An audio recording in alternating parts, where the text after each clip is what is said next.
This original WSRE presentation is made possible by viewers like you. Thank you. She's a historian, an appraiser, and a television personality. From the hit PBS series History Detectives, Elyse Luray on this edition of Conversations.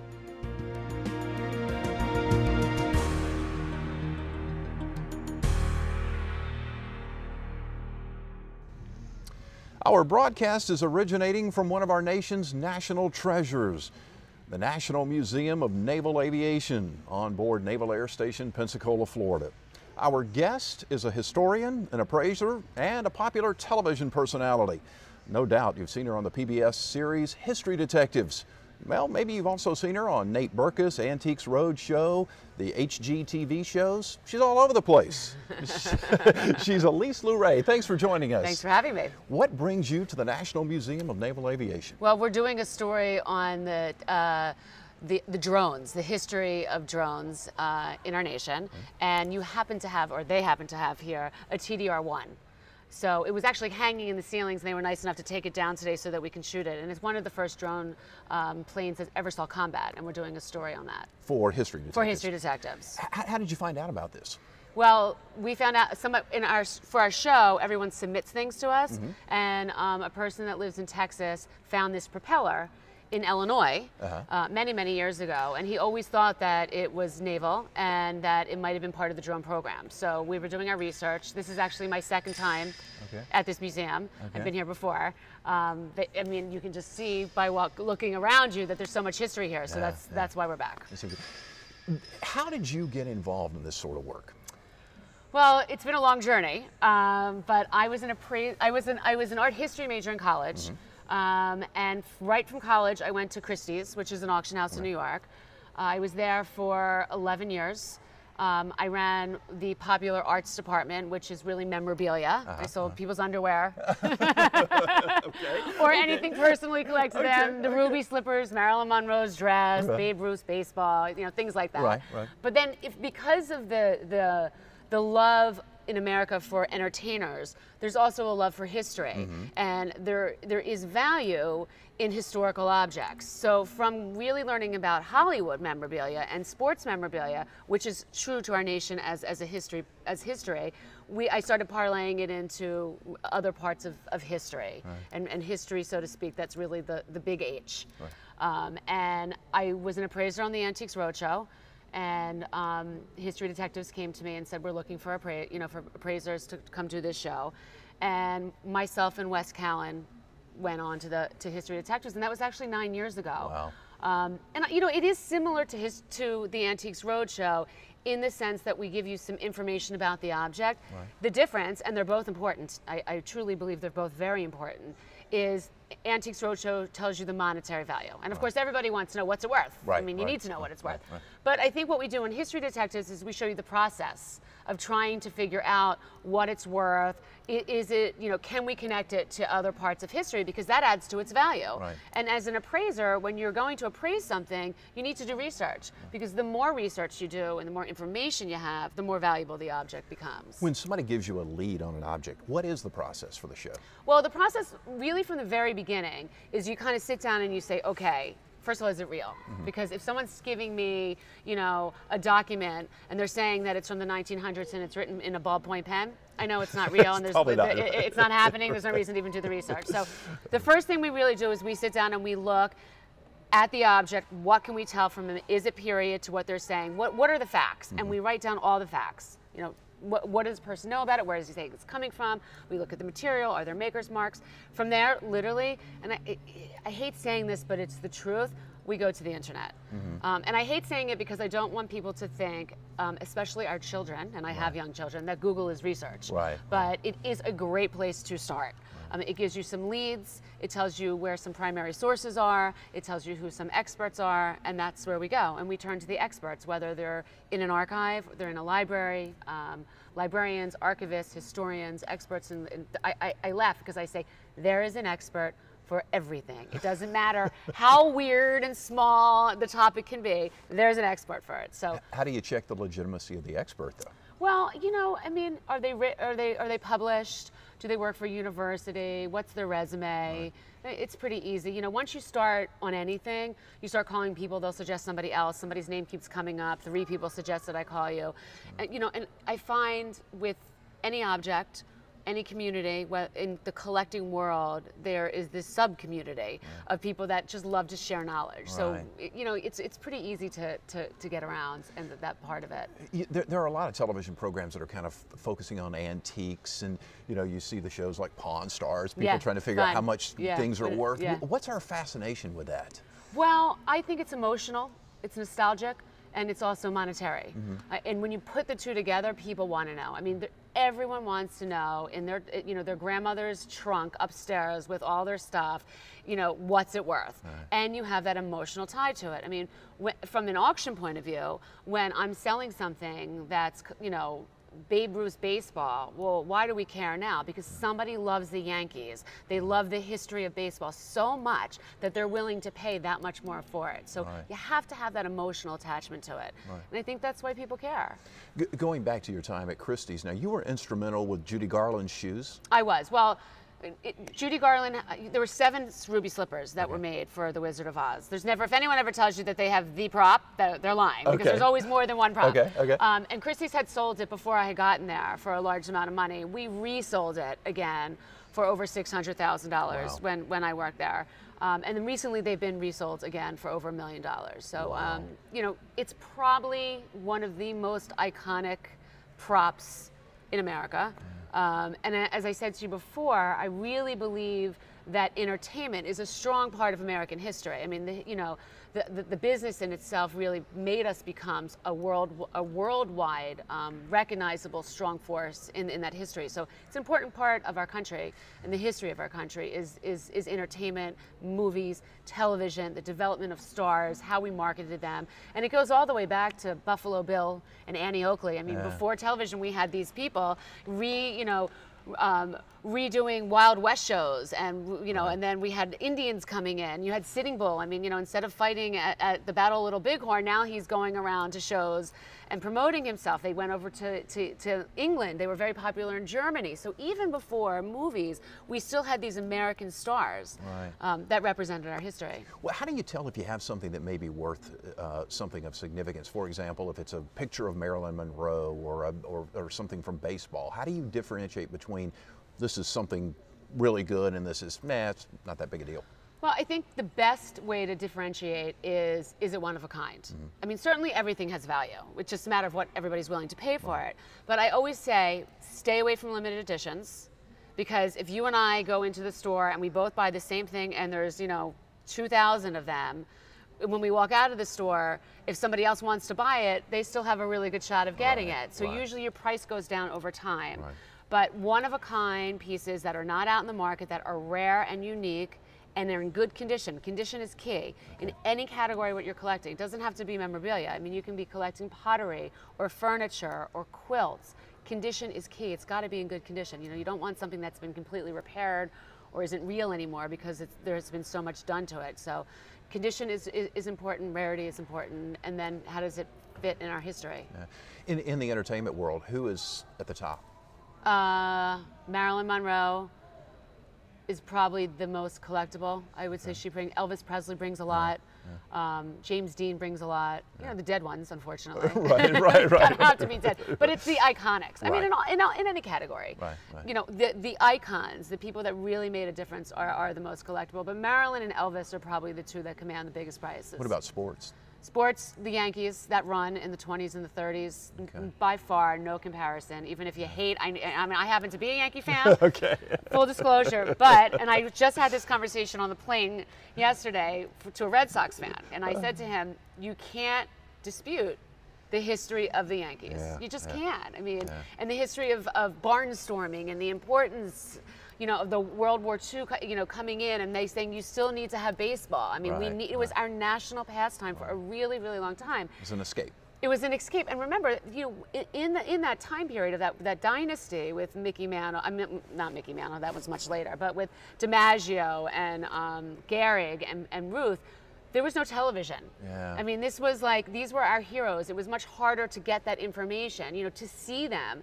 You know, I mean, people used to go to Times Square and stand up at the screen to try to see them because, I mean, how, you know, you just couldn't turn on the television and you see your stars. I mean, these were really people that you strive to see, to read about, and that information didn't come as easily. Right, right. So I think they kind of elevated, you know, the love and the love for them. But Yankees are definitely the most collectible. What about cars? Cars are very collectible. It really depends on the rarity.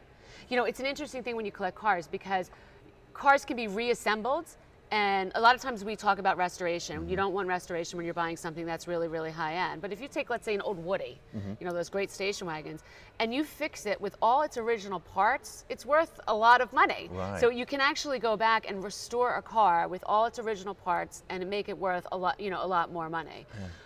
But there are car auctions that are held in Pebble Beach, in Naples, Florida, in Scottsdale, Arizona, that are just high-end cars, and people travel from all over the world and pay millions and millions of dollars for cars.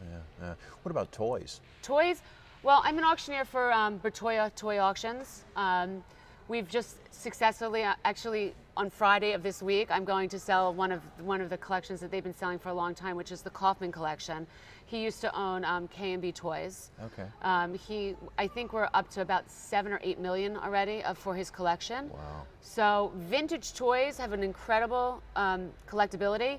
They need to be rare. They need to be in mint condition. We like their boxes if they have the boxes. Certain categories sell higher than others. Cast iron, because that was the turn of the century, very, very collectible. Tin, very collectible, tin toys. Comic characters, you know, Disney, Mickey Mouse came around in 1928, so we have very early Disney comic characters. I always say that Disney really is the best person that gave us licensing and merchandising, because he thought of that concept in such a young age. You know, Mickey was all over everything as soon as he came out, but you know, and those toys are extremely, extremely collectible. Anything from the 30s from Disney brings big money. Buddy L is another of those trucks. You know, and kind of in this same genre that we're sitting here, pedal cars. Which could be airplanes, extremely collectible. And they look good. You know, the nice thing about collecting vintage toys is they actually really look good in your house. Right. You know, they look like antiques and artwork. So they're toys, you know, mechanical banks. I mean, there was just a mechanical bank collection that sold for over millions and millions of dollars. So big money. Speaking of various genres, what's your personal favorite? Oh God, I don't really have one. Maybe, I don't know. Cowboys and Indians kind of stuff, maybe. Okay. Stuff from the West. Yeah, maybe. Yeah, I think so. You get to look at all of it. So I know. You know, well, I collect. My children's last name is Marx, M-A-R-X. So I collect Marx Brothers posters. Oh yeah. Vintage ones, one sheets and inserts. One sheets are the ones, you know, that are 27 by 41, and then the inserts are the smaller ones that might have gone inside. So I collect those. I collect Luray China. Okay, that's neat. What is the most fascinating item you've come across in your career? You know, people ask me that all the time. I can't really answer that. There's been some really interesting, unique pieces. I was working on the battlefield of the Battle of Little Bighorn because Jason Pitch was a gentleman who owned private land on the battlefield. So we had gone out with a metal detector and documented things that we were finding under the ground with the U.S. battlefield, and he was allowed to sell some of the items that he sold because it was on private property. So it was the first time that things from a battlefield actually could go into the public market legitimately. And we had found a ledger drawing that a Native American had drawn, you know, had scribbled on a piece of copper plate explaining what was going on. And that was pretty significant because it's almost like finding a diary. Right. That was a great piece. My favorite History Detectives episode, well, there's a couple, but one of them was I went to Alaska. I've never been to Alaska before. And we discovered the SS Portland, which was the first ship to sail into San Francisco and Portland and discover gold. It brought gold to the West Coast, started the gold rush, a very important ship. It actually crashed and sunk in Alaska, and we were able to find it many, many years later, so that was exciting. What can we learn as a society from discovering these objects? I think the most important thing that you learn from society is you need to preserve the past to learn about the future. Our public institutions are so important. We need to keep up funding for them. You need to remember your history. You need to learn from your history. It can tell us and teach us a lot of different things. So I think that when you do research and when you watch our show, you see how important archives are and looking at things from the past and how we can connect them to now and how they affected us now. I mean, the story that I'm doing right now about the drone program, I mean, we're using them at war right now.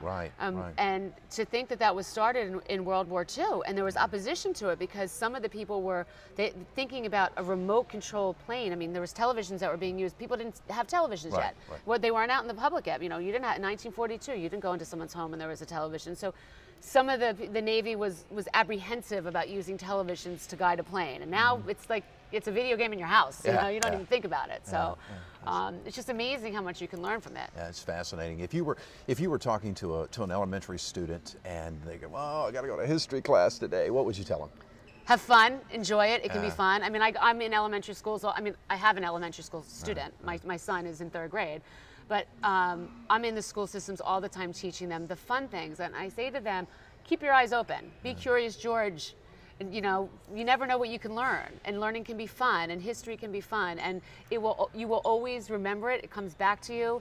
It repeats itself. You know, you learn it, you go out in the world, and somehow you connect to it. And it's those connections that you learn that make it all possible. Speaking of valuable things, I love presidential history. Expand on that. What's the market like for that? Well, it's very, I mean, obviously it's really collectible. It depends who the president was and what the objects are that make it so collectible. I mean, any autograph by a president is really collectible. If it's coming on White House paper, it's even more collectible. But, you know, it's extremely, it's just, people have always loved it. Lincoln, by far the most collectible, obviously. The prices are through the roof if you could even find something at this day and age. But Reagan has become, we've seen Reagan's prices go up recently. Again, unfortunately, when they pass away, their prices go up. I hate to say it, but it's true. But there's always a demand for presidential memorabilia. As you search around the country, what should people be looking for as they go to the garage sales and the flea markets and things like that, if they're looking for something that they can hold on to for a long period of time? Well, I think that they should look for something, that has condition, that's not falling apart. I mean, I just say that because, like, don't buy junk. What's the point? But I think personally, people should look for things that connect to them. That interest them. That they feel represent something about them, and that's the fun of it. That's the hunt. You know, when you live on the East Coast and you go to the West Coast and you find something from your hometown, like, how much fun is that? You know, you're across the country and you're like, hey, my grandmother lived there, or, you know, I was there once, I remember this, I used this as a child, or I remember my grandfather loving this. I mean, that's the importance. And, you know, someone came to me yesterday from Nate Berkus. They're redoing a house that's of somebody from Katrina who lost everything that lived in New Orleans. And she specifically gave me 5 things that were her grandmother's. Where could she find them in life? Because she wanted to replace them. She missed them because they reminded her of her loved ones. So if you can do that and find that, you know, how happy are you to open up your cupboard and see something that reminds you of your grandmother? So don't necessarily search for an investment, but search for something you enjoy. Definitely. I mean, if you can make some money, more power to you. But. Speaking of Nate Berkus, what do you do on that show? The Nate Berkus Show, I am an appraiser.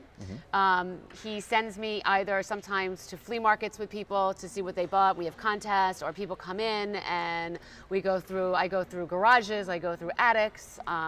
Sometimes he fixes things for people and then we play a game as to, you know, what's it worth. But it's all about what's it worth. I have a blog on his site as well called What's It Worth that people send me in photographs, and each week we appraise things from photographs to tell them what it's worth. How do you appraise items like that? Because, I mean, if you think about real estate, I mean, you say, okay, I've got comparables to be able to appraise, but if you've got a one-of-a-kind piece... Well, but it's kind of the same thing. I mean, I always say, actually, it's funny that you said that, because I say appraising art is kind of comparable to real estate, because you have to look, what's the market, what's sold lately, what's the difference between this piece and that piece. Okay, this is a 3-bedroom, this is a 1-bedroom, how does that affect the value? And so you kind of have to use that same philosophy. You say, well, something is really worth, you know, I don't know, let's say $10,000, but is the market, you know, what's the real market? I mean, how many actual people will fork over $10,000 for it? Absolutely. Well, there's also two different types of appraising. Okay. There's the fair market value, which is a willing buyer and a willing seller at that time, which is really auction. Right. And then there's the replacement value, is saying I'm going to put this in my store and I'm going to charge this amount of money for it, and how long is it going to take me to get that money? Right. The retail value of the piece. Sometimes they're the same, but a lot of times the fair market value is less than the replacement value of the piece. So when you're going for insurance, you're going for the replacement value. Switch gears for a second. You're writing a book about wine. I am, very good. I wrote it. It'll written. Be out in May. Okay, you can get it now on Amazon.com. Okay. But it's a funny story.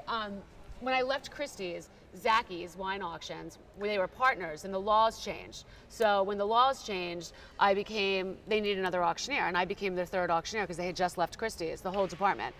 And I knew nothing. When I tell you nothing, I couldn't even pronounce the wine. I was like driving around in my car listening to a CD of how to pronounce wine. And I got this wonderful education for really high-end wine. And then I would have people over to my house, and I would go in and I would be spending $40 and $50 for a bottle of wine, more than my food. Yeah. And they would drink it in a glass. And I was like, well, that was the biggest waste of money. So I did a book on 200 wines below $20. Okay. So what should you look for? In wine? In wine. Taste. In the wine that I am doing, and I am not a wine expert, this book is, everybody can be a history detective, everybody can go out and find 10 wines that they like that won't break the bank. Right. And if they do, if you don't like them, it was $9, so what'd you lose? $9. Right. So like last night at dinner with my crew, we tasted 2 different bottles of wine that were below $20, and they all loved it. And I said, see, you're an expert. You don't need to know anything about wine. You just need to know what you like. I mean, there are tips. Drink out of a glass, not plastic. We talk about, you don't need to spend $100 on a wine opener. There are wine openers that are less. I do food pairings. I teach you how to, what goes with what. But there are definitely some tips. But at the end of the day, there's no right or wrong. Not below $20. This may be a silly question, but I see a lot of the wines now coming with the screw-off caps. It's not a silly question. It's great. It's the biggest growing part of the industry, and I prefer it. The screw-off cap? I do. You're not seeing it on very high-end wines because there's that cachet of, we want the cork, but it's also expensive for a vineyard that's been in business for a really long time to switch over to the screw tops. But I see nothing wrong with the screw tops. I think they're fabulous. You're out on a boat. You don't have to worry about an opener. You just you unscrew it, you're done. Does it make a difference in taste? Or it does not. It doesn't. It does not. Probably should stay away from the box of wine, though, right? Well, there are some good ones out there. Oh, really? I will say that, yes. Okay, and again, under $20, you can't go wrong. They're not in my book, but there are definitely some good ones out there. Okay, very good, very good. Anything else coming down the pike as far as books are concerned? No, I'm still recovering. There's 200 wines in there. I have history detectives and Nate and the book coming out, so I've been pretty busy. Okay. And my children. So. Yeah, they keep you busy. I know what you mean. The Home and Garden Network, you do the longest yard sale. I do. Tell us about that. We've done that for, I think almost 5 seasons. Wow. It's called the 127. It starts in Ohio and ends in Alabama. It used to be 400, now I think it's 600 miles, and it's just the most fun. You really, honestly, if you were furnishing a house and you were on a budget, get a U-Haul and go, because the furniture, the collectibles, there's just great stuff there. It's a steal. And I do it every year with them, and we show people what to collect, what you can find, how good the bargains are, and we have fun. We meet great people. We sweat because it's very hot. It's in August in Tennessee, but we have a good time. What are some of the unique differences you see as you travel throughout the country at the flea markets and the yard sales, et cetera? Well, I think the best part of going through flea markets through the country is you really see the characters of the towns and the history of that state.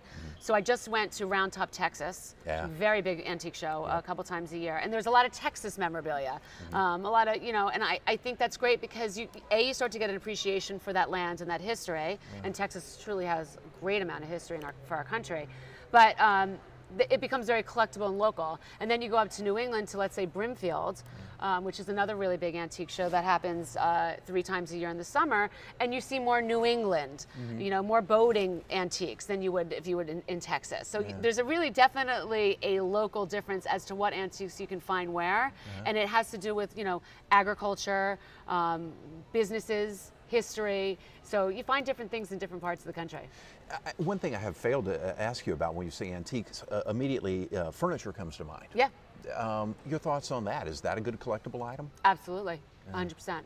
And I think it's an incredible thing to buy cheap. You know, you could go into a department store right now or to one of those big stores and spend $1,000 on a bureau. You could go to a flea market and spend $200 on a bureau. You might have to paint it, you might have to shine it or you know, polish it, or maybe replace 1 or 2 things, but you would have something that's real and old and half the price. And probably better made. Absolutely. Sometimes I can't figure it out. I go into some of these stores and I'm like, what are these people doing? You know? Yeah. But by painting or staining or whatever, does that take away from any of the value? Depends on the piece. Okay. You know, if you're spending something under $500, do whatever you want to it, is what I say. Because usually at that point, it makes it worth a lot more money. And Nate, I mean, if you can put it on the Nate Berkus show, you should see what he does to these things. I mean, he makes them look, you know, but if you have that talent, you usually can end up making it worth more money.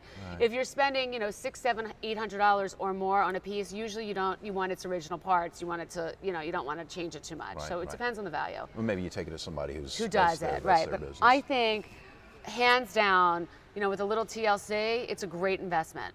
Very good, very good. Where should be looking for you on History Detectives on PBS? Yes. Home and Garden TV? Yes. Nate Berkus Show? Yes. Got the wine book? Yep. Amazon.com. Great wines, under $20? Yep. Okay, and ElyseLuray.com. Yes. It's been a pleasure. Thank you. Enjoy your stay at the National Museum of Naval Aviation. Truly just a wonderful part of American culture in Pensacola, Florida, the National Museum of Naval Aviation. Certainly hope you enjoyed this broadcast. You can find us on Facebook. Just search out Conversations with Jeff Weeks. Thank you so very much for watching. Take good care of yourself. We'll see you soon.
Support for this program is provided in part by these corporate sponsors.